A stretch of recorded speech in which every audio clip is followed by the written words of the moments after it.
Hello বন্ধুরা, আজ আমি নিয়ে এসেছি তোমাদের জন্য কেকের রেসিপি। তোমরা সবসময় কেক বানাও বাট তোমাদের কেক নরম হয় না, তুলতুলে হয় না। দেন আমার এই রেসিপিটা পুরোপুরি মনোযোগ দিয়ে দেখলে বুঝতে পারবে কেকে কি ভেজাল থাকে আর কি সমস্যার কারণে কেকটা নরম তুলতুলে হয় না। সো বন্ধুরা, দেখে নেওয়া যাক আমি কেকটা কীভাবে রেডি করি। তার জন্য প্রথমে 2টা ডিম নাও, নেওয়ার পরে 1 কাপ চিনি নাও। চিনি নেওয়ার পরে এটাকে ভালো মতো মিক্স করে নাও। মিক্স করে নেওয়ার পরে ভালোভাবে অনেকক্ষণ লাগে এটাকে ফেটিয়ে নিতে হবে। যত ভালো বেশি ফেটাবে তত ভালো কেক নরম হবে। তার ভিতরে 1 কাপ পানি দিয়ে নাও। 1 কাপ পানি দিয়ে নাও। পানি দিয়ে নেওয়ার পর এটাকে আরও একটু ভালো করে মিক্স করে নাও।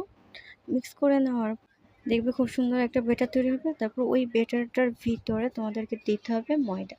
তাও চালনি দিয়ে চেলে ময়দাটা দিবে, নয়তো গুঁড়া গুঁড়া থেকে যাবে, যার কারণে কেক শক্ত হবে।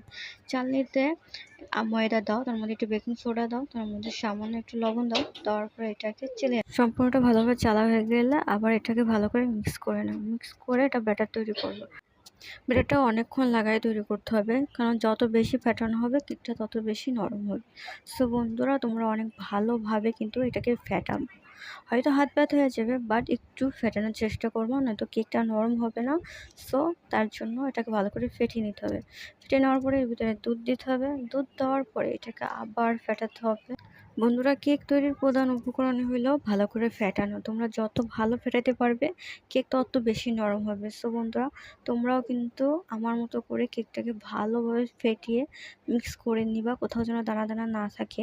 তারপর বন্ধুরা, একটু ফ্লেভার আসার জন্য একটা লেমন নেবে, আর লেমনটাকে একটা গ্রেটার দিয়ে একটু গ্রেট করে নেবে।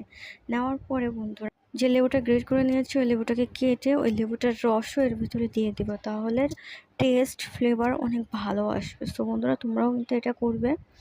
লেবুর রসটা নিয়ে নিবে, নেওয়ার পরে ব্যাটারটাকে আবার মিক্স করবে। ভালোভাবে মিক্স করে নেওয়ার পরে একটা বাটি নিতে হবে।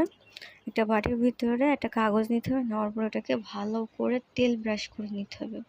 তেল ব্রাশ করে চারোদিক দিয়ে নিতে হবে, যাতে ব্যাটারটা ঢালার পরে ব্যাটারটা লেগে না যায়। সো ভালো করে তেল ব্রাশ করে নেওয়া হয়ে গেছে। তার মধ্যে আমি যে ব্যাটারটা রেডি করেছিলাম সেই ব্যাটারটাকে ঢেলে দিলাম। ঢেলে দেওয়ার পরে নেওয়ার পরে আমি এটা ট্যাপ ট্যাপ করে নিলাম, যাতে এর ভিতরে কোনো বাবল গাম না থাকে।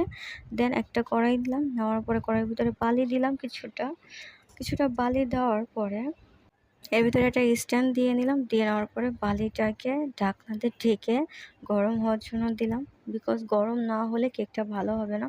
বন্ধুরা, বালিটা গরম হয়ে গেছে। এবার আমি ঢাকনাটা উঠিয়ে নিয়েছি। নেওয়ার পরে আমি যে ব্যাটারটা বাটিতে সেট করে রেখেছিলাম সেই সেট করা বাটিটা আমি বালির উপরে বসিয়ে দিলাম। দেওয়ার পরে আমি আবার ঢাকনা দিয়ে ঢেকে দিলাম। দেওয়ার পরে দেখতে পাচ্ছি আমি লো আঁচে রেখেছি। তোমরা কিন্তু লো আঁচে রেখো, অতিরিক্ত আগুন দিলে কিন্তু